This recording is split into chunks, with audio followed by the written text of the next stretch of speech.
Do you remember that one TikTok trend where people would JoJo pose to the main characters saying Eyes of Heaven? JoJo no 奇妙な冒険 Eyes of Heaven JoJo no 奇妙な冒険 Eyes of Heaven JoJo no 奇妙な冒険 Eyes of Heaven JoJo no 奇妙な冒険 Eyes of Heaven. Well, in case you didn't know, those voice lines came from the game that we're talking about today. A game that confused the living hell out of me at first, but turned into nothing short of greatness over time. JoJo no 奇妙な冒険 Eyes of Heaven. Eyes of Heaven is a JoJo's Bizarre Adventure arena fighter starring the fan favorite characters from the entire series leading up to Part 8. And it was made by the studio that's famous for creating the Naruto Storm games, and you can tell just by listening to the soundtrack.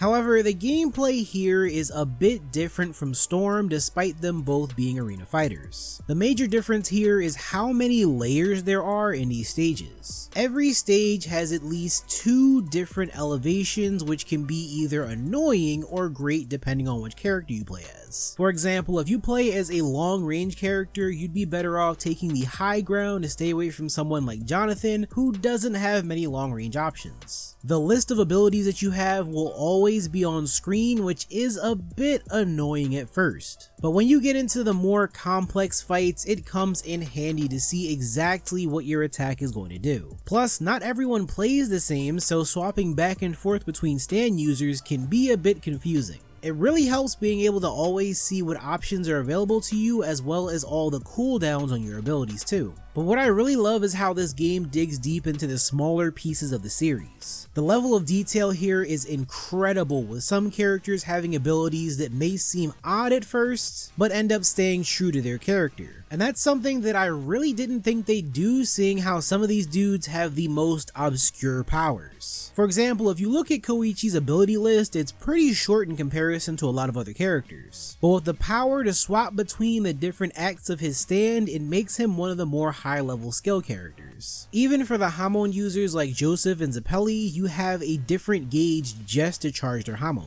It's something exclusive to those fighters, and it makes them stand out a bit against all of the stand users. Not to mention that on the stage Air Soplana Island, there's a pit in the middle, and if you walk on that, you will take damage. Unless you have someone that uses Hamon. And that right there is a great example of all the references that are put into the game.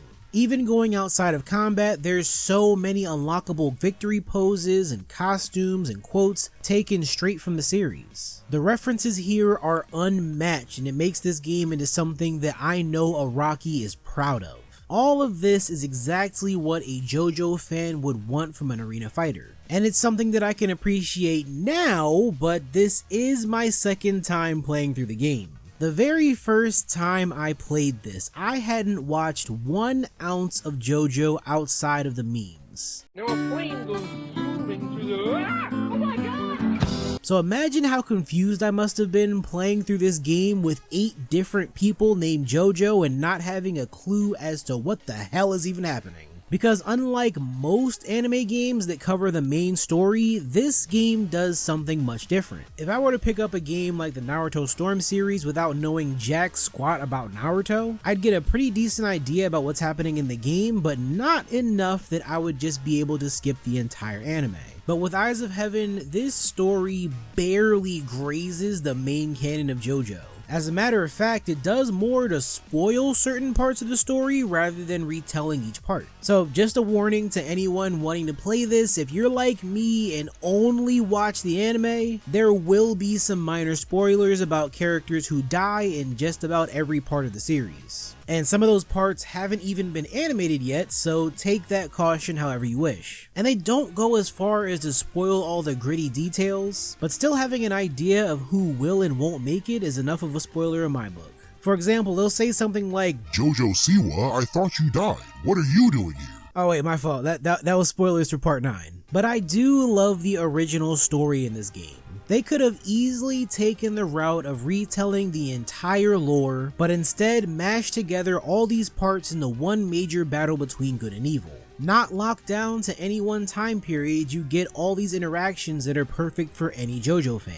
like seeing Jonathan and Jotaro fighting against the two Dios from each other's time, or even having Joseph beat the crap out of his older self. It takes the chance to do what the manga can't do, and that's exactly what I love so much about it. The main story, of course, revolves mainly around Jotaro and Dio. We go through this entire journey that Jotaro was pushed into trying to collect the Holy Corpse parts, which themselves are a reference to Part 7, aka minor spoilers. The story has these different characters from each part traveling to different eras of time to collect these parts and put an end to the people who are behind these disturbances. It's a completely original story that does a great job of mixing together all these settings and characters without anything feeling like it's too out of place. Not that you'd think of it as being too weird anyway, because the main series can get pretty weird from time to time too. The game focuses pretty heavily on the characters from parts 2 through 6, with some of those parts having a very small amount of playable villains. I do wish that they did add in more villains, since some of them will be really interesting to fight against, like Gyakio from part 5. It would be cool skating around and using ice attacks against opponents. But even without the anime stand users, there's so many others here to enjoy. This roster is packed with over 50 playable characters already, so it's not doing too bad for itself. My biggest issue with the game is something that depends on what your preference is. I've seen plenty of fighting game fans say how they hate arena fighters like these because they lack the true skill that a 2D fighter would have. And I'll admit that is fairly true.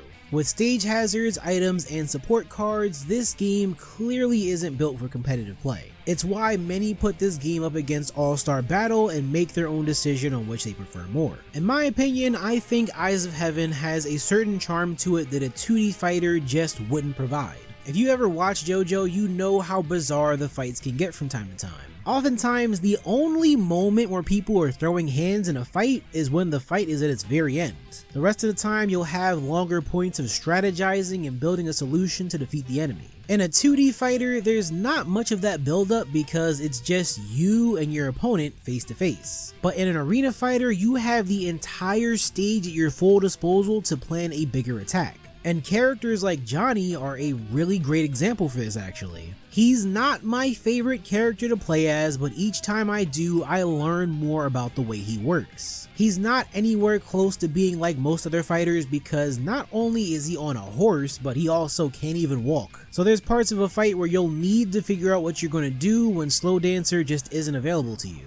And it's that level of added depth that some people may really enjoy about this game or just flat out hate. But I appreciate having all the different options in case someone does want to mix up their playstyle with someone totally obscure. So for a bizarre game that's based off a bizarre adventure, I think Eyes of Heaven does its job really well. Sure, it's not the most competitive game out there, but I think it does its job really well to satisfy the JoJo fans. With that being said, tell me what you think about Eyes of Heaven down in the comments. Subscribe for more videos just like this one, and I'll see you all in the next video.